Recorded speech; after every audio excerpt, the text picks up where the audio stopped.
the WWE World Champion. Some have no chance. Others, I'm 100% sold. So let's take a look at the men of Raw and see who I think are primed for championship gold. And here we go.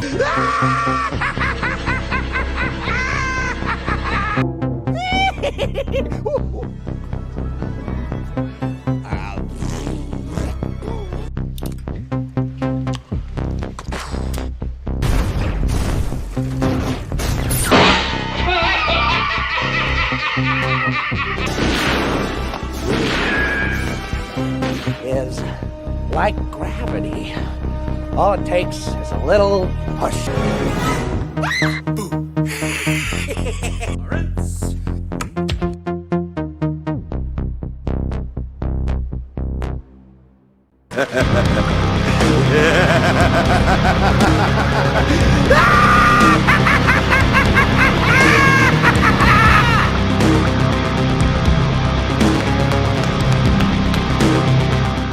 What's up, guys? How you doing? Welcome back to the channel. Glad you stopped by. And if you're brand new, welcome. Grab a seat and stay a while. But do me a couple favors first. Go down and hit that subscribe button. Go next door, ring that bell. Make sure it says all so you know when the next video pops up. Hit that like button. And before you head out, drop a comment. And if you're one of the regulars here, welcome back for another round. I ask that you also hit that like button. And before you leave, drop a comment, because YouTube does love the comments. And of course, share the video out on all social media.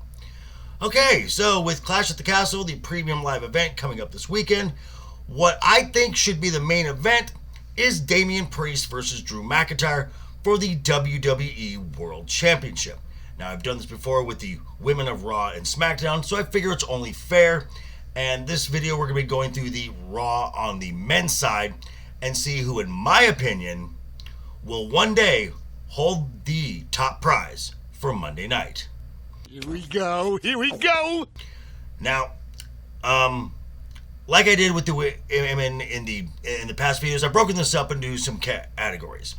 There are some who I think have absolutely no chance whatsoever, so they're going to go into the never gonna happen. There are some who would need a lot of variables to come into place with creative, maybe an injury or something, so they go into the not so much. Now, there are those who I don't see as the absolute likeliest to happen, but I wouldn't be mad at it. So that would go into the I could see that. And then, of course, the ones I am absolutely 100% sold on, that goes into the duh category. Now, because this is a much larger roster, I'm going to be combining some teams or actions which all fall into the same category. As we go with our first one, that will be Akam. And like I said, I'm just going to lump his partner, Razor, into this as well, because I don't see either members of the Authors of Pain breaking up for a singles title run. So, Never gonna happen. And now we have Akira Tozawa. And at this point in his career, he's pretty much a comedic gimmick and a jobber. So, Never gonna happen. Braun Strowman has been the top champion before, and if the old regime was still in charge, he'd be a lot higher on my list. But in this new era, do I see it happening again? Yeah, not so much. And now from one Braun to the other, Braun Breaker. Right now, he is just terrorizing his way through the mid-card, which I think is the smart thing to do. But will one day the son of the dog-faced Gremlin be holding Raw's top prize? Duh. And now we're going to come to Big Bronson Reed. The Big Aussie is currently involved on the outside in the Intercontinental Championship scene.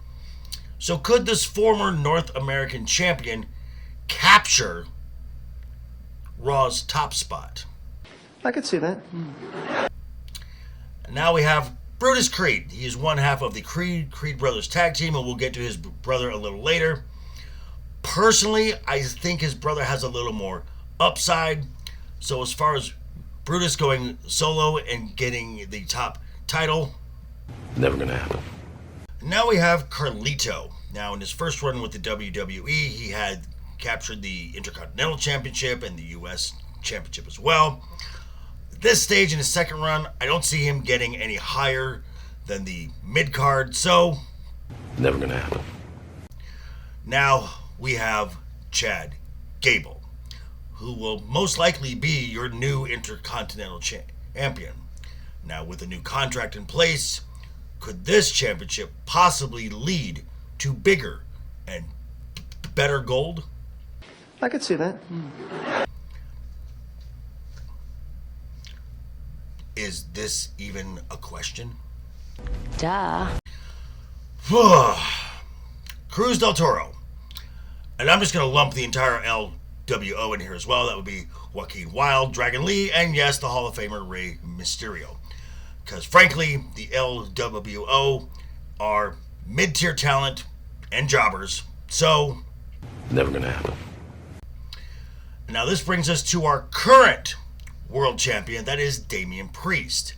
Now when he eventually does drop the belt, I think he's going to be the newest member of the aforementioned LWO.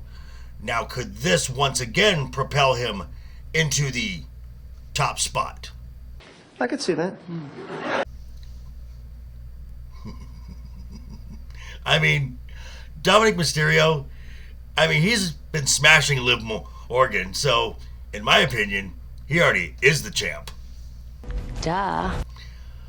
Drew McIntyre. If he doesn't win this weekend, he will be the champion very, very soon. Duh. Next, we have Finn Balor, the first Universal Champion. Since then, hasn't really touched the championship gold since. Could exiling Damian Priest from the Judgment Day be the key for the Prince? I could see that.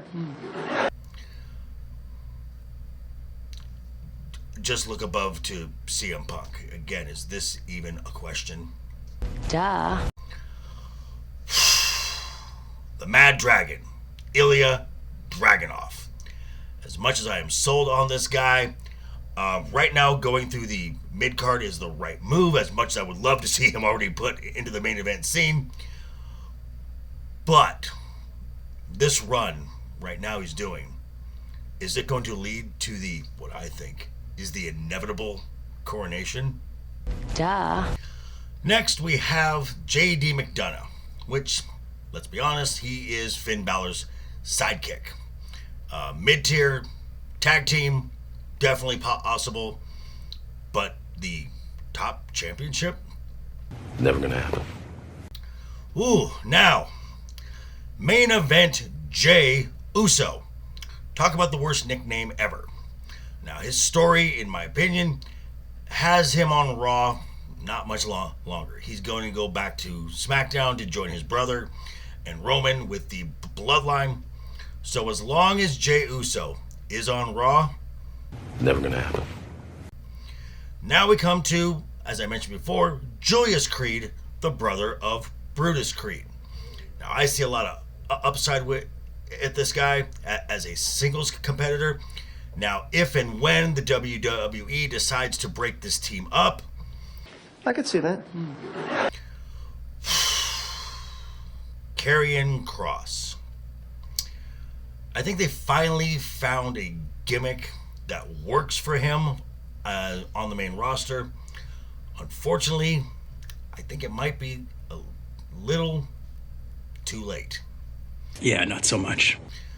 Kofi Kingston, Hall of Famer, for sure. And I'm going to lump Xavier Woods in here as well, as kind of their job right now is to put over new talent. So, do either of them see championship gold? Never gonna happen. As much as I love Ludwig Kaiser as a professional wrestler, I see him being a dominant mid-tier talent. Main event, possibly, but... Yeah, not so much. That brings us to The Miz. And I'm going to include R-Truth in this as well, and just plead to the WWE. No, no, no. Oh no. Dear God, no. Never gonna happen. And now we have probably one of the best stories in the WWE, and that is Otis. Is a future feud with Chad Gable, though, enough to push him to championship gold? Yeah, not so much. Pete Dunne. And might as well just add Tyler Bate in here as well, because the new Catch Republic as a team, they are fun to watch, but their ceiling is the floundering tag team division and maybe the mid-card. So, Never gonna happen. Sami Zayn, the current Intercontinental Champion. Personally, I don't think Sami needs the top title at this point in his career, but I wouldn't be mad at it. And so I can't rule it out. So, World Champion Sami Zayn? I could see that. Ooh, brings us to Seth freaking Rollins. Now, when he comes back from injury, he will be right again in the main event scene with the likes of Damian Priest, Drew McIntyre, Gunther, CM Punk. Seth Rollins is going to fit right in there. Duh. And last but not least, we come to Sheamus, the Celtic Warrior. At this stage in his career, after coming back from a massive neck injury, it seems like he is in a race against Father Time to finally claim the one title that has eluded him his entire career, that being the Intercontinental Championship. So, is the World Championship really a priority now for him? Yeah, not so much.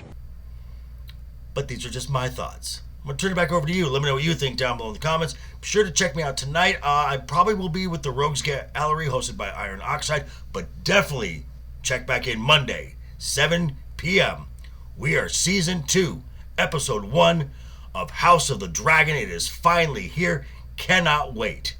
But yeah, thanks for stopping by, folks. Again, quick reminder before you head out the door, hit that subscribe button, ring that bell. If you liked the video, give it a thumbs up. If you didn't like the video, hey, thanks for sticking around this long. I appreciate that. And I will see you guys all very soon. Hope you had a great week. Have a wonderful weekend ahead of you. And always have fun. Hashtag keep talking. And always keep that smile on your face. Toodles.